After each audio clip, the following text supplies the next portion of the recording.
Hey, I'm Cody Horton, Managing Director for Diverse Recruiting Experts. I've been doing diversity recruiting strategy with companies for a couple of decades. A lot of times we'll say at DRE, we do the grunt work of sourcing so your teams don't have to. I'm thrilled to have Cynthia Barnes as our guest today to share her insight on recruiting and retaining women in sales. Cynthia's going to share some amazing information. I think everybody will walk away with some new insight. Cynthia is the founder and the CEO for the National Association of Women Sales Professionals. Cynthia, you have an amazing background and have worked for some of the most recognized brands in the world. And I know that you've got a new book out, and I think it's a must read on Reach the Top 1%, a strategic game plan for warrior women in sales. I think that's a must have, and anybody in sales should grab that book. So I'm really thrilled to have you on and to have you share some insight. I'm excited to be here. I'm so glad you reached out, and I'm looking forward to our conversation as well as engaging with everyone that's here. Yeah, I do want to remind everyone, hey, if you've got something that you want to get out of, in fact, I think what is the one thing that you'd like to learn from this webinar? Put that in the chat box or in the Q&A so Cynthia can make sure we hit on that. Mm-hmm. And then just a reminder to everyone, if Cynthia says something that is an aha moment for you, then retweet it. And you can put the hashtag sales AHA, sales AHA, and you can do that at Cynthia M. Barnes on Twitter, or just pop it in the chat box. We'd love to see that. And so, Cynthia, without me taking up any more of the air, tell us a little bit about your journey and what got you to the place that you are today. Thank you. So like a lot of women in sales, I started out selling a myriad of products and services in different verticals, everything from recruiting salespeople, recruiting office staff, to pharmaceuticals, the legal kind, high-end skincare. And my last corporate role was in logistics. I was a glorified freight broker. And then in 2016, I said, I've been at the top 1% of all these different verticals. Where's the challenge anymore? I could go to another vertical, but I was expecting the same thing based upon previous performance. So I said, what do I do? And I was on Facebook the other day, or back in 2016. And, Facebook is the ultimate philosopher with their memes. And one of them, and I'm going to butcher this, but it said, the true test of whether or not you are a success in life is not measured by how well you do. It's measured by how many others you help do well. So I thought, okay, Cynthia, instead of going into another vertical, being another sales leader, being another individual contributor, how about you start an organization that helps other women reach the top 1%, whatever that looks like for them. So it could be the top of the leaderboard, it could be top of sales leadership, it could be Mother of the Year, whatever it is, help them be that. And so that's what I did in 2016. I started NAWSP. Wow, it's amazing that you've done that. And when you think about your vision for NAWSP, what are some of the things that kind of come to mind where you could look back and say, hey, here are some things that I think have been successful that would benefit either other organizations or even some of the companies that are doing this? It may be Pollyanna of me to say this, but I truly want to help women in sales show up as their best selves in crucial moments where influence matters most. And if you think about sales is merely influencing decision makers to say yes. So if we can help women in sales be their best selves, be confident, be assertive instead of passive or passive aggressive or aggressive, and influence those decision makers, whether it's coworkers, whether it's teammates, whether it's leadership, whether it's their prospects and customers, if we can influence them to say yes, then we win. And that's what it's all about, showing up as our best selves. Wow, that's really powerful. And I think today there's going to be something for not only the companies that are responsible for hiring and growing and retaining women in sales, but also for individuals who are in sales themselves and are looking at ways to expand their careers. And so how do companies actually position themselves as an employer of choice for women in sales? There are so many things that companies can do. And the first one is to develop a women in sales initiative. A lot of companies will go after women in sales for attraction and hiring, but they're missing the third component, which is development. So there are four pillars of a successful women in sales initiative: attract, hire, develop, so that you can retain. If you don't develop your women in sales, you will not retain them, and you will waste all types of resources, time, money, effort on trying to attract and hire them. We also need to take a look at marketing practices. You say you want women in sales, but if your ads and your marketing materials show only one race, one gender, that doesn't happen to be women, diverse women, then how can you expect to get women to feel like they would be welcome at your company? Take a look at your job descriptions. Are you using a whole bunch of aggressive language, such as "we want hunters, we want rock stars and killer mentality"? That doesn't make women feel like they're going to belong. Are there foosball tables and beer drop Fridays at your company? Nothing wrong with those, but typically those exclude women rather than create a sense of belonging. Cody, if I invite you to dinner and give you a seat at the table and don't actually offer you anything to eat, you can feel like a guest in my home for a minute. Inclusion is great. I included you by giving you a seat at the table. But if I don't feed you and make you feel welcome, how do you feel a sense of belonging? And that's what's missing in a lot of companies who say they want to attract, hire, develop, and retain women in sales, is the belonging. Yeah, that's really powerful. One of the things that when I talk to people about inclusion and diversity, equity and belonging, is I talk about the fact that you need to be intentional about what you're doing, not just make it an accident that happened just because somebody tried something, we accidentally were successful. Right. From your perspective, how do companies actually create policies and procedures to ensure that, the top talent actually stays with them and they are able to experience the things that you talk about belonging and inclusion? A couple of quick things. One of which I will reference an experience I had. I was at a roundtable discussion, and I was leading a group of male sales leaders. And I asked them, if an individual contributor who happens to be a man comes to you and says that he wants to go into sales leadership, what do you coach him on? And they said things like forecasting, P&L, the number side. Right. And then I said, okay, let's flip it. If a female individual contributor comes to you and wants to ascend to sales leadership, what do you coach her on? And they said, well, primarily soft skills like relationship building and empathy and the soft skills. And I said, okay, why the difference? And they looked around at each other and kind of shrugged and said, well, that's the way we've always done it. So when you're developing policies and procedures for women to ascend to sales leadership, which everyone that I talk to wants to get more women in sales leadership because it attracts more women in sales for their individual contributor roles, you have to coach people on the same thing to give them access to the same strengths and the same leadership qualities. If you're going to coach on emotional intelligence, then everybody gets coached on emotional intelligence. The same thing with forecasting, the same thing with P&L. There should not be a difference based upon the gender. And that's what we find too often.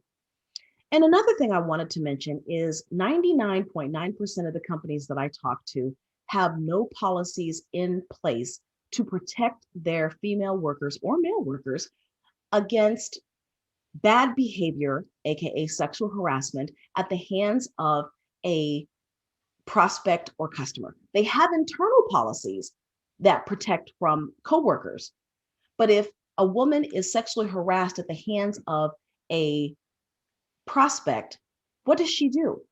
She can't go back to her boss because he is not trained or coached on how to handle it. So many times I talk to our members and I say, well, what do you do? And they say, well, a myriad of things. Number one, I knew what I was expected to do when I took the job. I knew what I was signing up for. Or I go to my boss and he says, well, what do you want me to do? not being flippant, but he really or she doesn't really know what to do because there hasn't been education in that realm. And the last thing they say is, I have a mortgage to pay, Cynthia. I'm not about to go to my manager for fear that he or she is going to take that account away from me because I've got bills to pay. So those are little things that can be really impactful, but that nobody's thinking about. Wow. Yeah, no, that's a great point. And when a lot of times leaders are in roles, when you're a leader, you don't necessarily have all that expertise and knowledge to do some of the things that you just talked about. What are some of the other, challenges that leaders face when they have women on their sales team? I mean, that's a big one. And I could see people getting frozen and stuck and not knowing what to do next. What are some of the other things that they're facing, and if you've got any guidance on how you kind of move forward from that perspective? I'm sure that a lot of people have read the book Men Are From Mars, Women Are From Venus, or something like that. Yeah. Women in sales have different needs and they sell differently.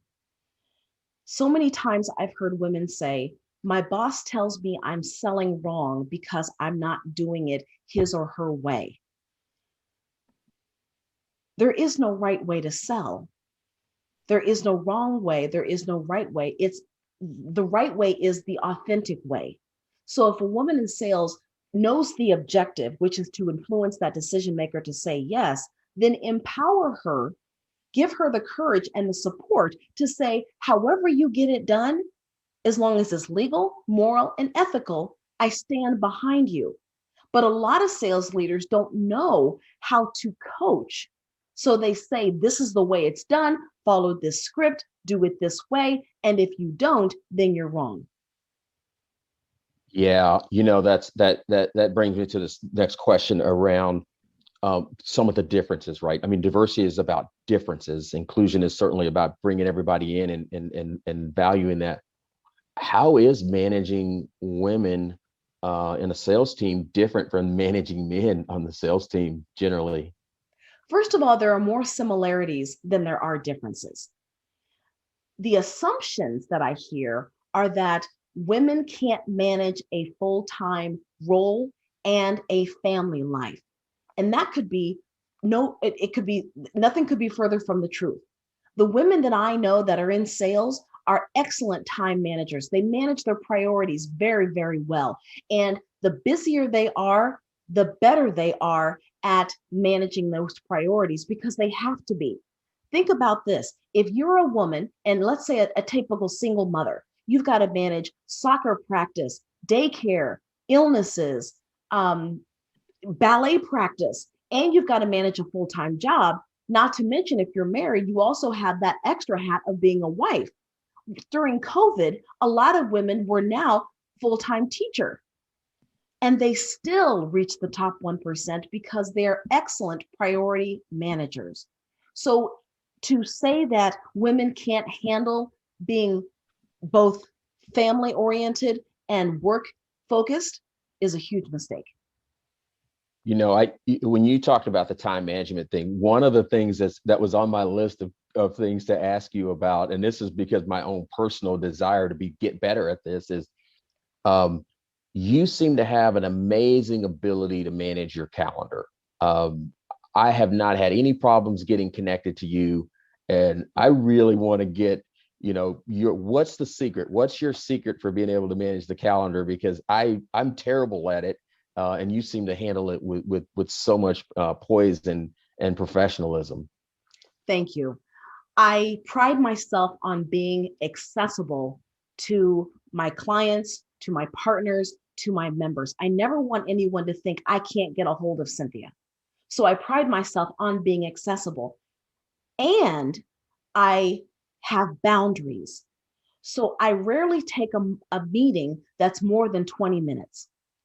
I ask for an agenda prior to the meeting. So when you sign up, either through my executive assistant or through my Calendly or Acuity, whatever software I'm using, it will ask you, what 3 points would you like to discuss in our meeting? We have 20 minutes. I call it a virtual latte, and we get in, get done, and get out. Someone told me, Cynthia, be brief, be brilliant, be gone. So at 20 minutes with 5 minutes in between, I can have a ton of appointments. That's how I fit it all in.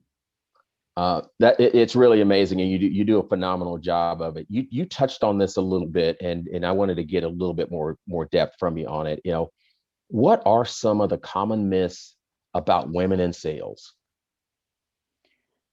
A lot of the time, we are called emotional, when in fact, that emotion that we possess may come across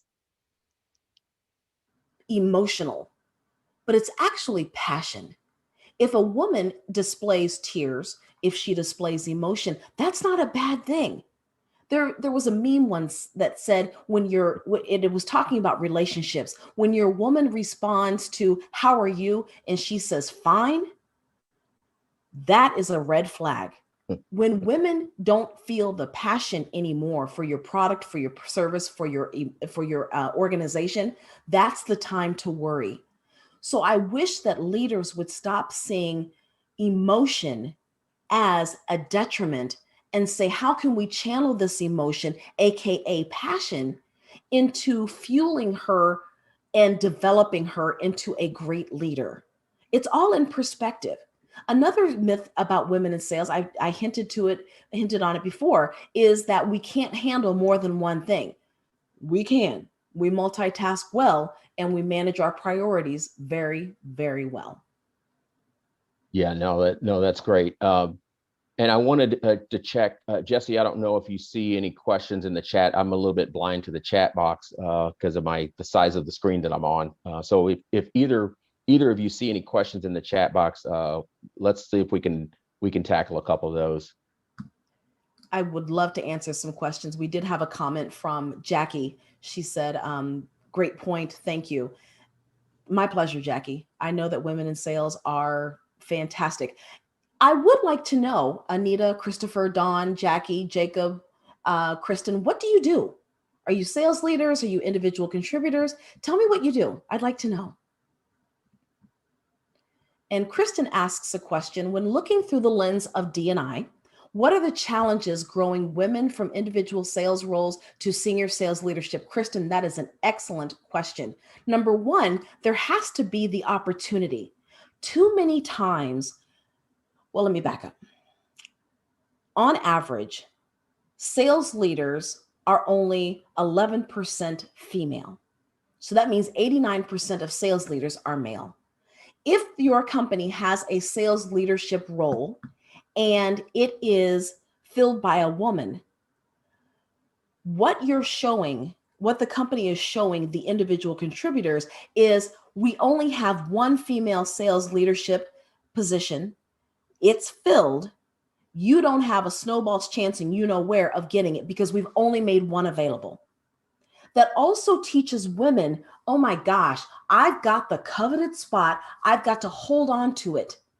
That breeds a culture of competition rather than collaboration. And even though women are natural collaborators, we're also human. And if there is only one position available, we are going to hold on to it because we've got a mortgage to pay. We've got a family to feed. So through the lens of D&I, if you want more sales leaders that are women, make positions available for them to do it.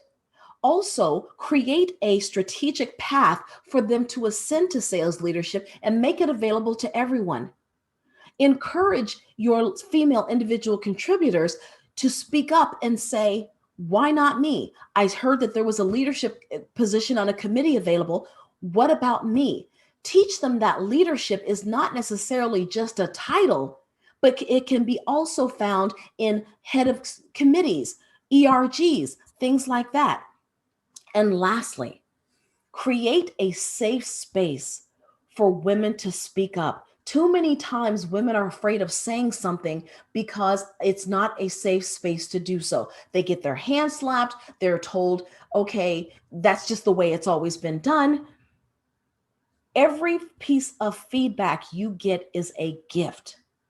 It may not be welcome in the right realm. Let's change that. I hope that answered your question. Let me know if I didn't.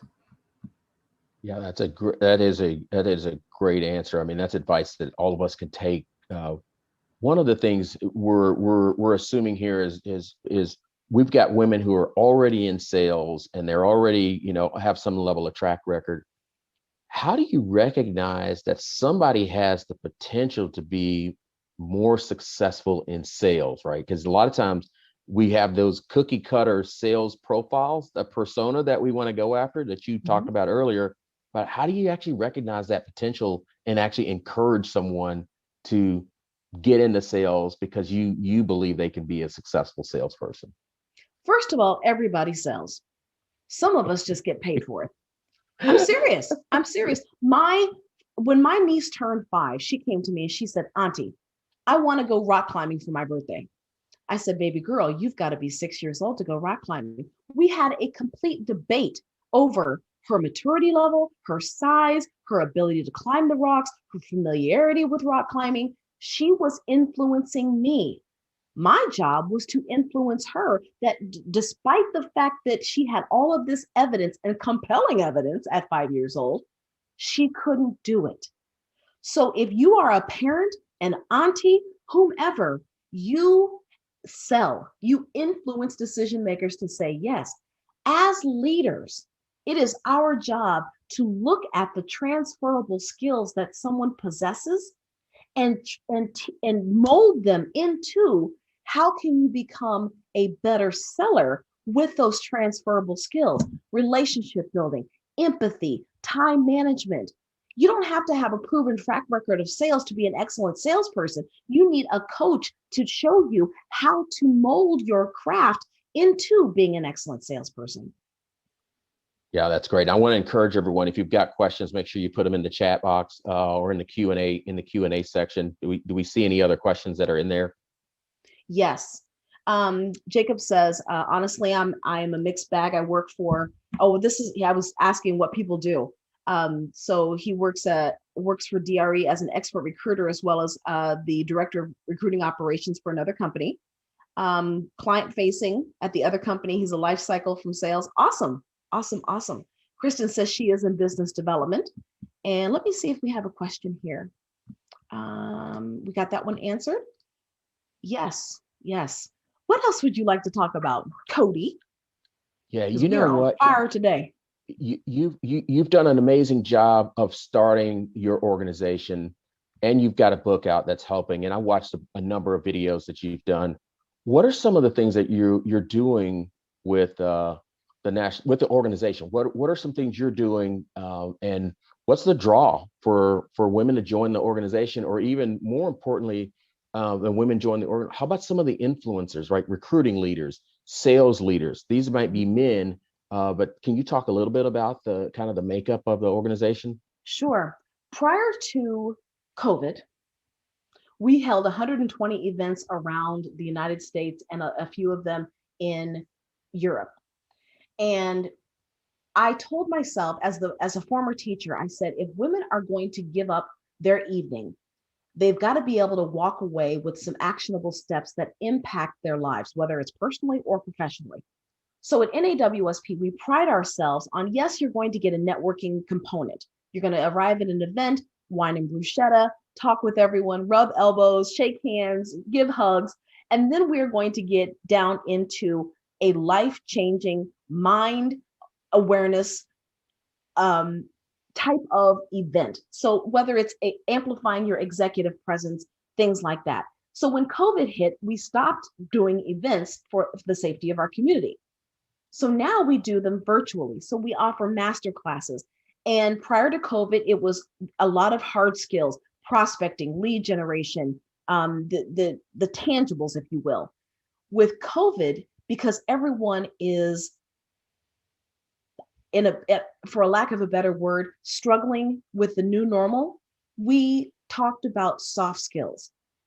We talked about, okay, you're the only woman on your sales team. Come be with a community of women who will support you, who will encourage you. Take some master classes on how to sell on video or how to amplify your emotional intelligence to raise your empathy. things like that.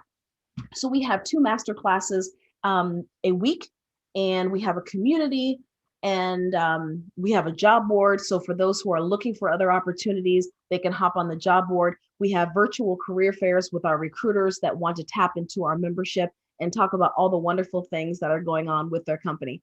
So our community is robust, it's active, and I welcome anyone to join. Yeah, I think what you're providing an amazing resource and a channel to for both employers as well as individuals. Are there any things that you would recommend the listeners, or because we're going to have people live on the webinar? I think more of the power is going to come from people that are going to be listening to a podcast or watching this on video. What can they do to move themselves forward as a sales professional? Or even help their organizations move forward? Yes, that's an excellent question. Anita asked something similar. She said, what advice would you give an aspiring woman in sales to help them grow and develop? Anita, become a professional salesperson. And I'll give you an analogy. I walked in when I was in pharmaceutical sales. I had just finished the 6-week course, and I was proud because it was the hardest thing I'd ever done with all the chemistry and all that good stuff. I had my brand new Amex card. I had my brand new car, and I walked into the doctor's office, and I pulled out my brag book, and I was going through all of the things that described the benefits of my drug to his patient population. And he stopped me and he looked me dead in my teeth, and he said, how long did you study this drug? And I said, 6 weeks. And I'm excited, right? And he says, I went to school for 12 years. How can you stand there and tell me that with your 6 weeks of education, you can know more about my patient population and what's best for them? I was floored. I was floored. Wow. And so I couldn't say anything. And one of the rare moments I was just speechless. And I went home and I thought about it, and I thought about it, and I thought about it. And I said, he's exactly right. My approach was all wrong. I went in to tell him what he needed to do instead of asking him what would help him help his patient population. And then I realized something that changed my career. I would never go to a doctor that didn't subscribe to or read the American Medical Association journals. I would never go to a lawyer if I were on on trial. I would never go to a lawyer that didn't have books and books and books of legal theory. And I sure as heck, as a business owner, would never get my taxes done by someone who didn't stay up to date with the tax laws. So if we are going to be professional saleswomen, we owe it to ourselves and to our prospects to be professionals. That means taking courses. That means reading an hour a day of a sales related book. That means professional development all the time. We have to be professionals to be seen as professionals, or else we're going to be seen as mediocre, someone trying to push something rather than a professional problem solver. So my advice would be professional development should come first. An hour a day reading. Start with 15 minutes and add 5 minutes a week. But you've got to develop yourself before you can even begin to know what's best for your prospect or customer. Yeah, that's great advice. I mean, it is amazing to have you share that. I don't know if we see any other questions in the chat or in the Q&A. Yes. Someone asked, what things could the audience do to move forward with a better approach to growing and more successful women in sales? The companies that I work with that want to develop women in sales actually have a Women in Sales initiative, have a Women in Sales ERG, which is different than a Women at XYZ company. When you have a Women at XYZ company, it's a great start. And what happens is, when you have women in engineering mixed with women in marketing, women in sales, you're mixing everyone together and you're neglecting what the individual group is going through. Women in sales are a unique breed. We are special. We go through things with our clients, with our prospects, with our managers. It's a multifaceted role, and it's emotional as heck. Sales is the only profession I know where you prospect and get rejected 90%, 9 out of 10 times a day, and you wake up the next morning to do it again. So I don't know if it's insanity or if it's just the rejection. We face different challenges. So you've got to have a women in sales ERG. And the last thing is have training, development that addresses the needs of your diverse populations and segments. We offer women in sales training, and the women in sales that attend our training from companies like Toyota and Google come back and say, oh my gosh, I never knew that selling as a woman could be different. And development is designed, number one, to address the unique challenges that women in sales face, as well as amplifying the innate strengths that we have. If your sales program doesn't do that, then give me a call. Yeah, no, that's great that you share that. I'd be remiss not to have you talk a little bit about your book. It's an amazing book. I'm going to be reading it. I haven't read it yet, but it's on my number one list of things to read. So can you talk a little bit about that? I took the book and I'm so proud of it. It's a quick read.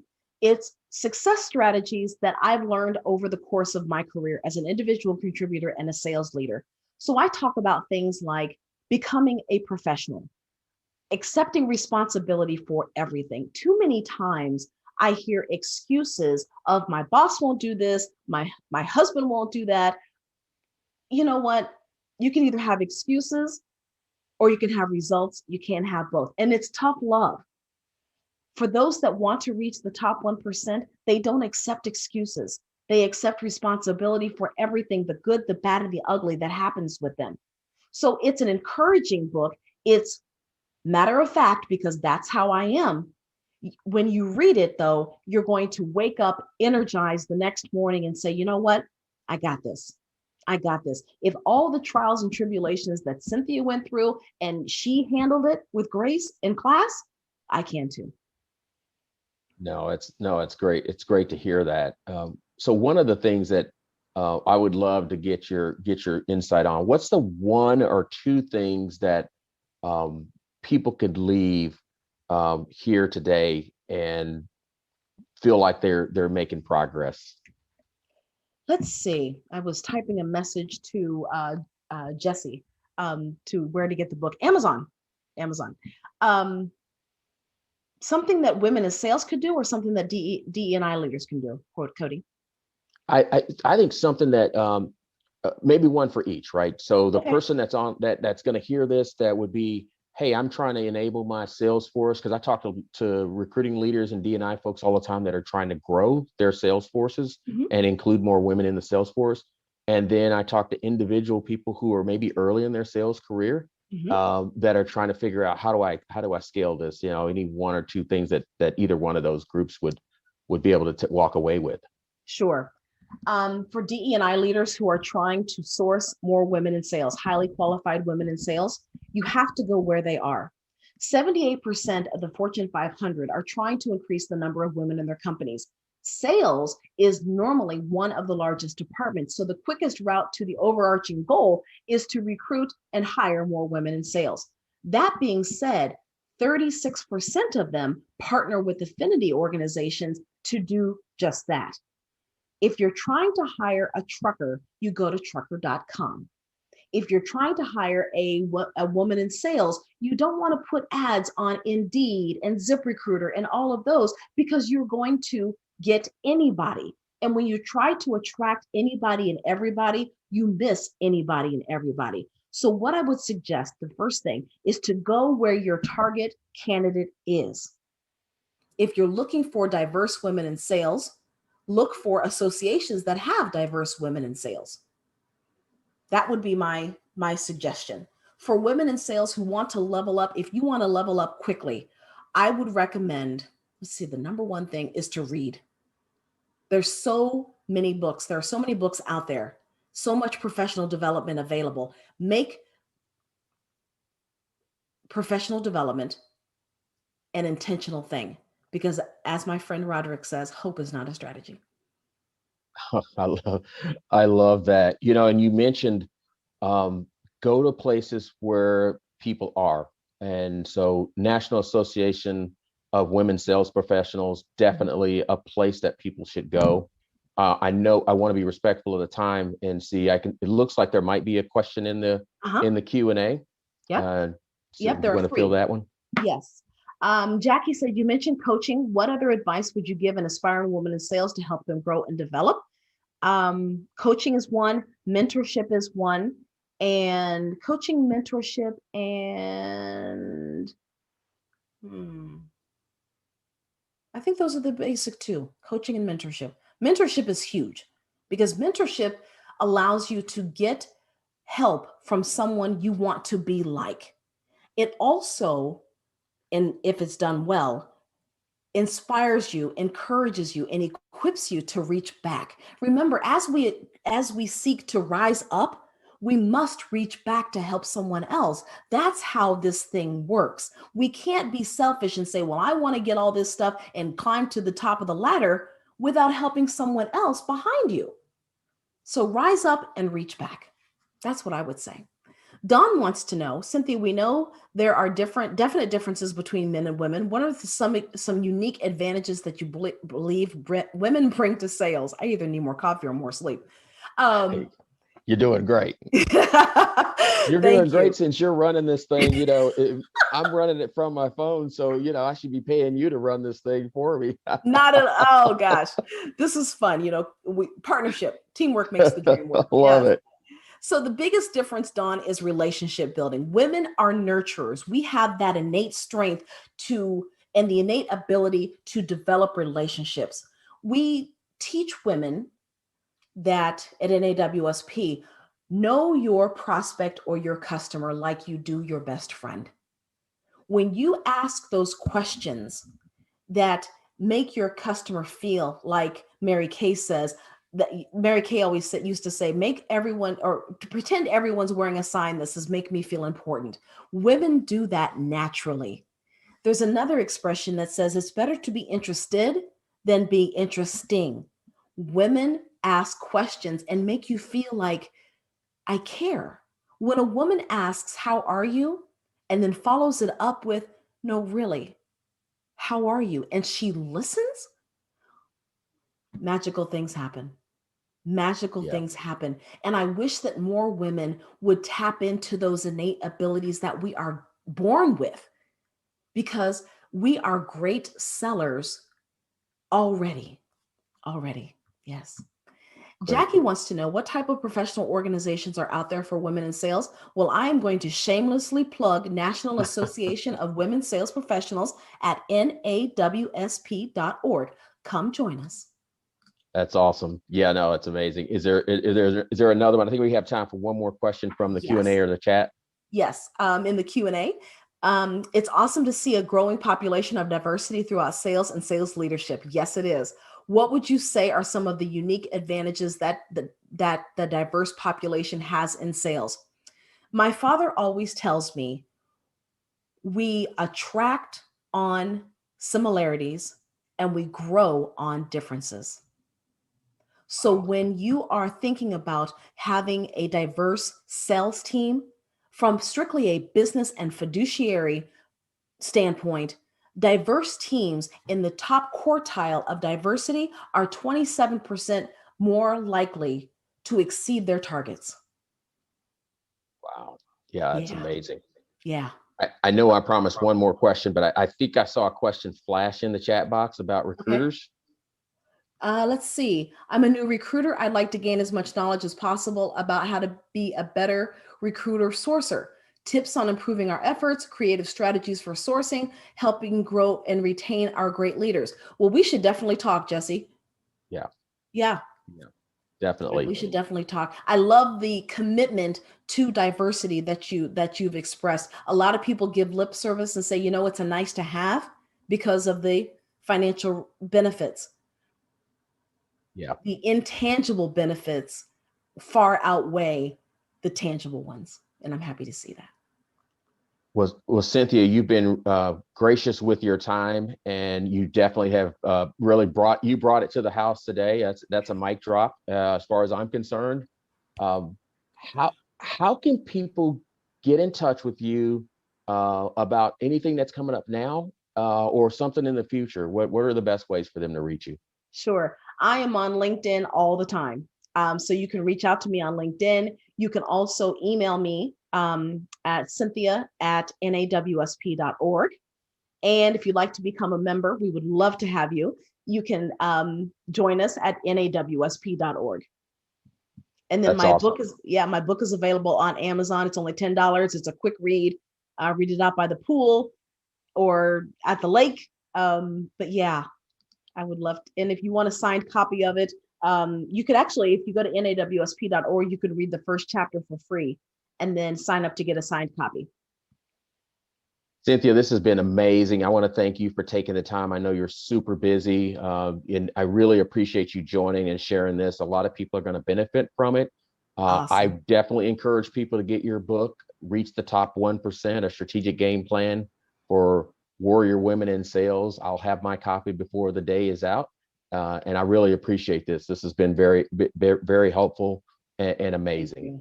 Thank you. Thank you, Anita, Christopher, Dawn, George, Jackie, Jacob. Thank you, Kay, for attending today. Your energy has been amazing. Thank you, Cody, for having me. Jesse behind the scenes. Cody, you're amazing. You and your team are doing incredible things to level the playing field and move the needle for women in sales. And I, on behalf of NAWSP, are grateful. That's awesome. Thank you. And I really appreciate it. Have a great afternoon. Thank you. You too. Take care.